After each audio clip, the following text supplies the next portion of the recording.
Bueno, entonces el objetivismo decimos que el sujeto ya está determinado por el objeto.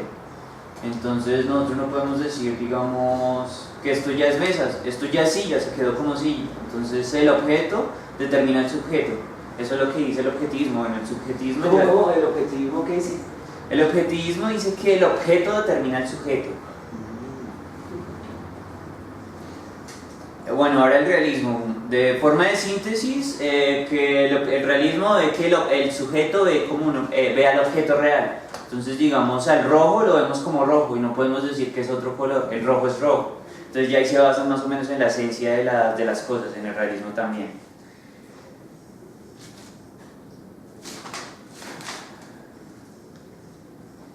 Acá en síntesis. Ahora, en el idealismo, que se toma que es parecido más o menos al racionalismo, el cual dice que no hay cosas reales independientes de la conciencia. O sea que si yo no pienso en la silla, para mí no existe. ¿Sí me van a entender? Sí, claro. Eso es lo que se basa el idealismo.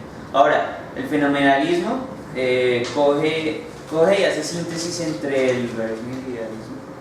Sí, hace síntesis en el realismo y en el idealismo, tratando de solucionar el problema. Entonces, este fenomenalismo Hace fusión otra vez. hace fusión otra vez, entonces una síntesis. ¿Listo? Bueno, entonces pero el fenomenalismo, eso sí es bueno. Entonces, el fenomenalismo se basa pues, en el fenómeno. Entonces podemos decir que hay una verdad, pero no la conocemos del todo. O sea, decimos silla, pero si nos vamos a la esencia en sí de la silla por profundo, no sabemos qué es la silla en sí. O sea, ¿cuál es la silla perfecta?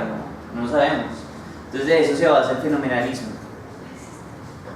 Ahora, pues las soluciones teológicas, pues Heysen solo habla de 4 posturas teológicas. ¿Solo 4? Solo 4, nada más. Dios mío.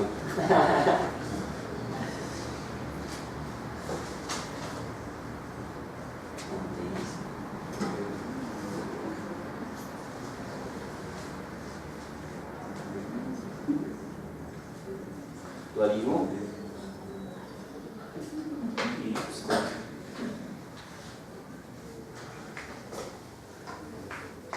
Él en sí lo que hace en el libro es hacer una síntesis entre este y este, y entre este y este. Y trata de identificar las diferencias mínimas entre cada religión. Entonces, bueno, el panteísmo se basa en que existe una naturaleza naturante y otra naturaleza natural, la cual la naturante se podría decir que es Dios, o sea, tiene atributos infinitos, o sea, los atributos son las características de la naturaleza natural, y la naturaleza natural son los objetos que nosotros vemos. De eso trata el panteísmo. Sí, entendí, es complicado el tema. Ok. Pero a mí me gusta entender. Monismo, entonces, que existe una conexión entre el espíritu. O sea, el espíritu, él nunca dice espíritu, que se refiere a pensamiento o algo. Dice que espíritu, o sea, no especifica qué. Dice que hay una conexión entre el espíritu y la naturaleza en la cual vivimos. Por eso es que nosotros entendemos del mundo un poco sin racionalizar. Bueno, el dualismo, yo podría decir que se parece un poco al monismo, un poco, porque es que también sí existe una dualidad entre el reino ideal, que es el pensamiento de Dios, entre el reino real, que es la naturaleza otra vez, y entre el pensamiento y el ser. Por eso es que nosotros comunicamos las ideas. Y bueno, el teísta, pues él hace una conclusión como si todos supieran de teísta, que es lo que se basa en la religión cristiana. Entonces, lo teísta es el teísmo de acá, para Heysen es la postura filosófica de la religión cristiana. ¿Y ya? Eso fue. ¿Y ya se fue todo? Sí, ya empieza a hablar, ya empieza como a conceptualizar de temas de teoría del conocimiento, ya llega los temas de explicación de posturas epistemológicas. Ok. Bueno, vean ahí este muchacho que es un buen trabajo, es interesante, que de todas maneras nos hace como un resumen light, de media hora de lo que es, de lo que es el asunto de las diferentes posturas. Obviamente, pues pienso yo, ¿no? Que hay tantas posturas que es difícil quedarse con una sola. ¿Estamos? Y seguramente uno cuando va a ir leyendo y va a ir aprendiendo sobre las diferentes posturas se va a dar cuenta que en momentos uno está en una y en momentos uno está en otra. O sea, como que uno no siempre está metido en una misma línea. Bueno, que a nosotros siempre tenemos la tendencia a estar metidos en la misma línea, ¿no? Pero pues en general, no. Es muy difícil uno mantenerse siempre en la misma línea para poder definir algo. Siempre hay que cambiar como de postura, o de posición, o de visión. Entonces está chévere el resumen. Obviamente no es trivial. ¿Sí estamos? O sea, no es trivial. Porque uno puede decir, bueno, ya hicimos eso y ahí ya tenemos claro. Realmente creo que siempre, como todo, más que una claridad nos deja dudas. ¿Sí estamos? O sea, que hay mucho que mirar y que leer y que estudiar como para entender un poco lo que es la teoría del conocimiento. ¿Sí o no? Bueno, pero menos mal tenemos un semestre para él. Esta vez estamos empezando. Ya estamos embalados. Porque de pronto ya el tiempo no alcanza para tanto. Miren que es harto. Es harta cosa. ¿Sí? Y pues que a mí me gusta ver las cosas como tan formales, pues porque a veces se convierten ya en una cosa realmente tediosa, si es el caso, particularmente en las cuestiones que son filosóficas. Entonces nos toca hacerle el quite o mirar cómo podemos ver eso de una manera mucho más tranquila. Por ejemplo, el video me gusta porque es más tranquilazo, entonces me dice, venga, uy, echémosle cabeza. Como yo no sé, entonces me gusta porque voy entendiendo. Si supieran, les diría, pues lean a Jesús. Obviamente, ¿qué vamos a hacer después de ver el video y haber discutido el video así todo el asunto? Seguir leyendo a quién? A Jesús, ¿cierto? O sea, yo los invito a que ya empiecen a leer lo que sigue. ¿Estamos? No me acuerdo cómo. ¿Alguien tiene el librito ahí? Eso, para que miremos el título por acá.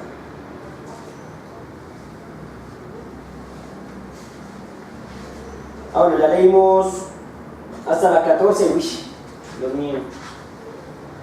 3 semanas, vamos en la 14. Entonces, para que lean teoría general del conocimiento, ¿cierto?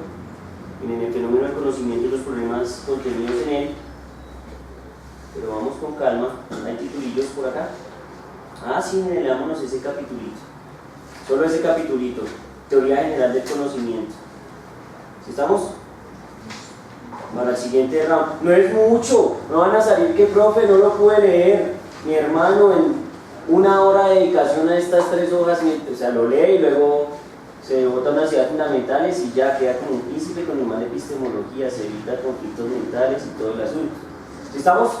Para que luego podamos empezar a mirar todos estos detalles con calma, que es lo que mi amigo está haciendo acá. Dogmatismo, bla bla bla, criticismo, todo eso. O sea, nuestro amigo nos llevó hasta la página. No, este más hizo todo el libro, se acabó el libro. Hasta la mitad del libro. Listo, entonces hagámosle a eso. Oiga, no, pero venga, no hagamos un tanto. No, muy poquito.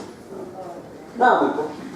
No, y leámonos el de la posibilidad del conocimiento para poder entender algo de lo que él nos dice acá. ¿Estamos? Ay, ahora se queja.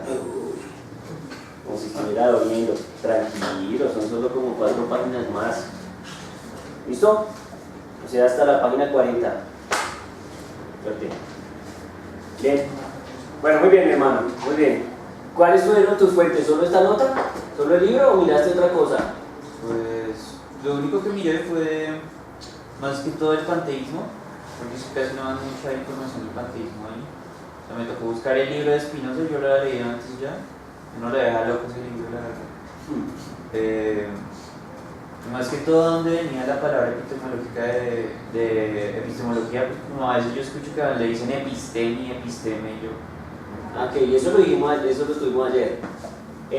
Bueno, sí, de todas maneras, si es que cuando uno va a las fuentes, ir a las fuentes es siempre complicado. Porque, por ejemplo, lo del panteísmo es caliente.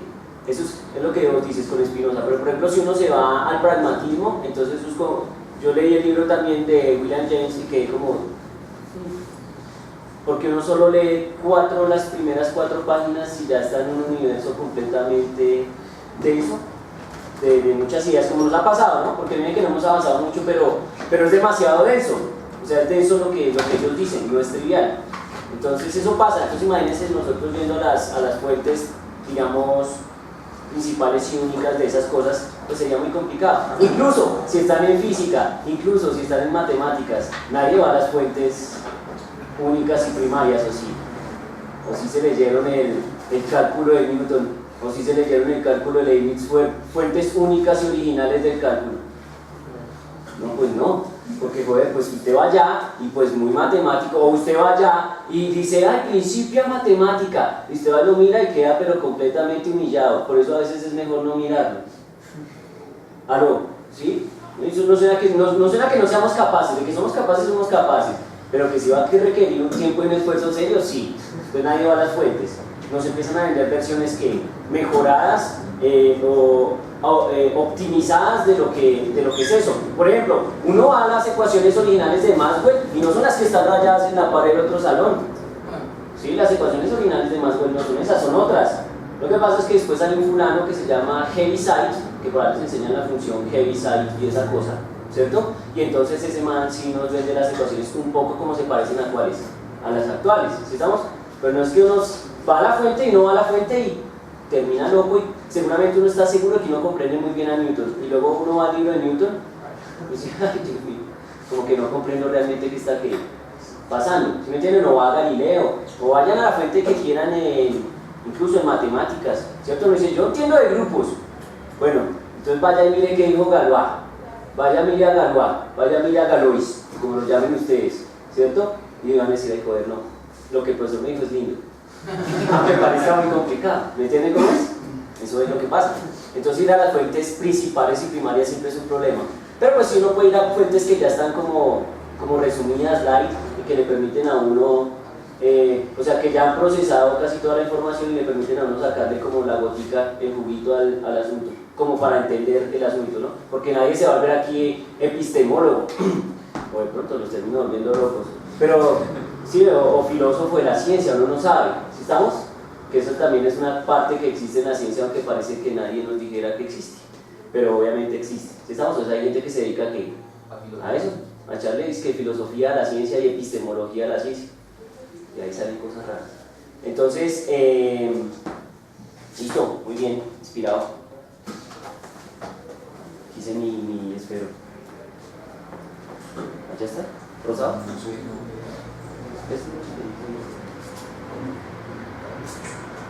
Listo, muy bien.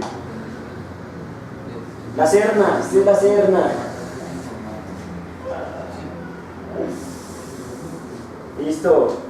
Bueno, ahora sí, Pablo, corredor, al hall de la fama, a la guerra. Ya lo habíamos puesto X de que no haya venido, pero vamos a ver qué dice corredor. Y bueno, y ahora entonces sí, entonces ahí sí siguen las chicas.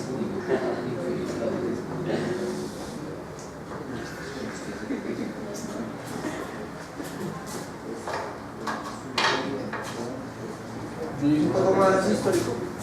¿Histórico?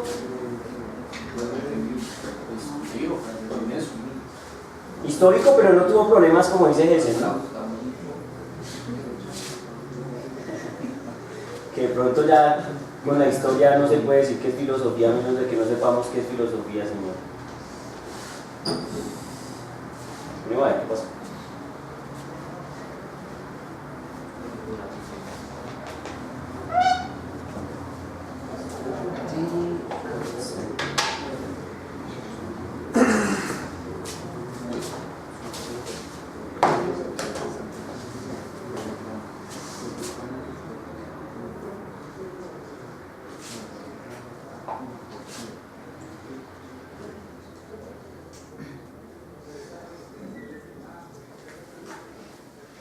Entonces tenemos lo que es la teoría del conocimiento, ¿sí?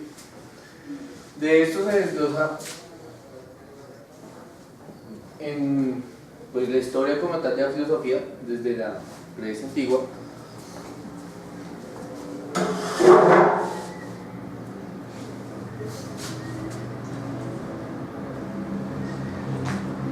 mientras mi amigo sigue escribiendo, evidentemente en un futuro no lejano tendremos que hacer algo que similar, ¿no? ¿Entender? Es decir, pues evidentemente ir como al Hall de la Fama y hablar un poquito de algún tema así sutil. No es la exposición reformal que les estoy pidiendo ni nada, sino algo así tranquilo. Pero les voy a poner un reto.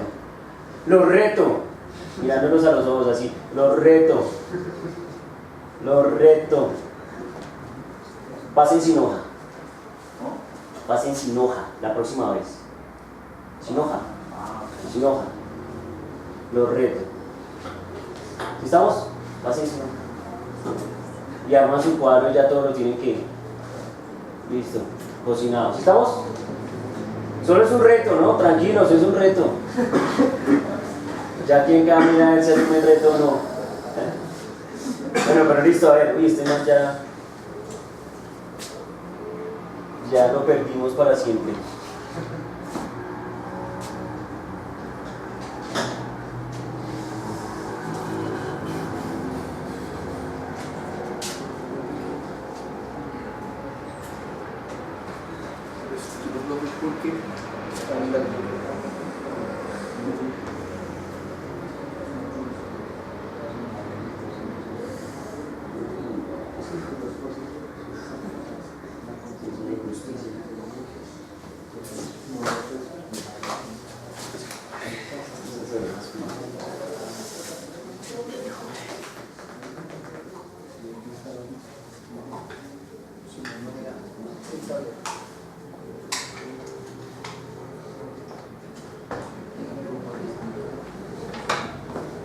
¿Qué pasó?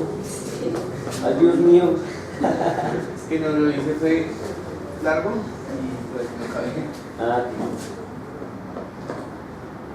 así diría su estudiante, uy, profe, me dañó el conocimiento.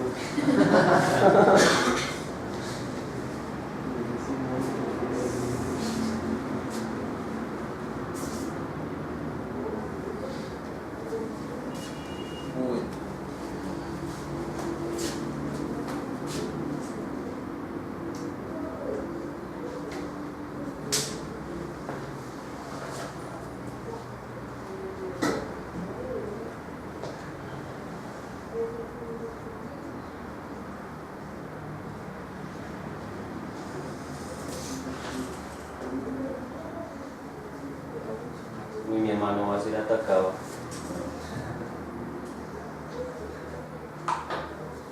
Oiga, este bicho está muy grande para hacer de tierra fría, ¿no?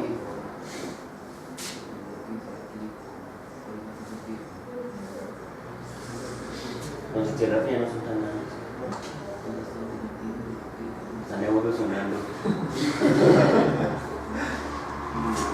Si no, vieron que el chikungunya iba a ir ascendiendo en metros, es decir, se va a ir adaptando hasta que cuando menos piensen ya tocará tener cuidado. Pues aquí le va a costar, porque pues en este momento yo creo que cualquier chikungunya ha sido eliminado.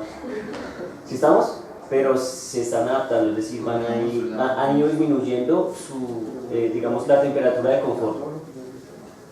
Entonces sí toca tener cuidado, porque también aquí hay épocas que calientes.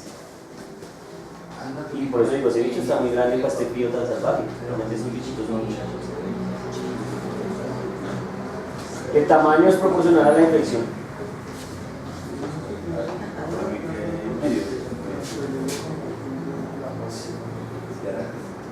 ¿Tuvo Zika? Uy, pero nos está contando la historia. El Zika también se está adaptando. Terrible.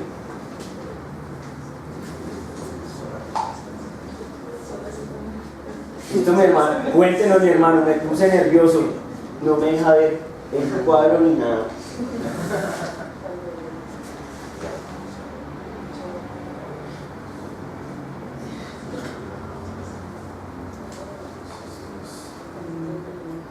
¿Quién está ahí en la mitad que tiene el poder?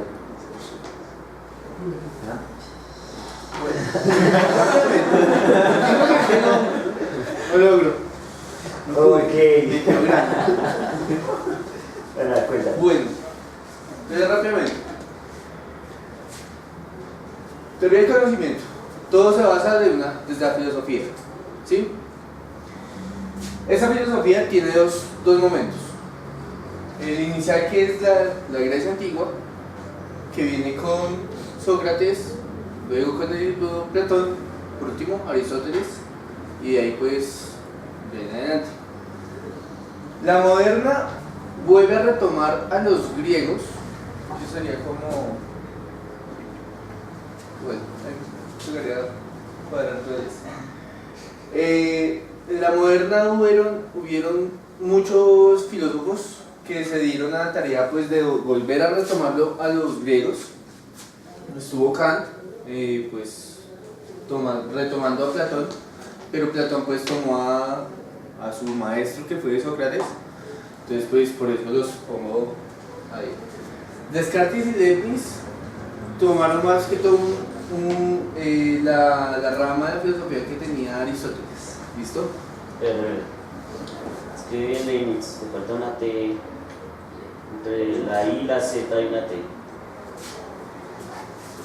Leibniz. Eso, ahora sí me ven de Leibniz. Entonces, tenía estructurado de otra forma, pero bueno. Entonces, Sócrates nos decía que el mundo está dado por un saber específico que nosotros podíamos mirarlo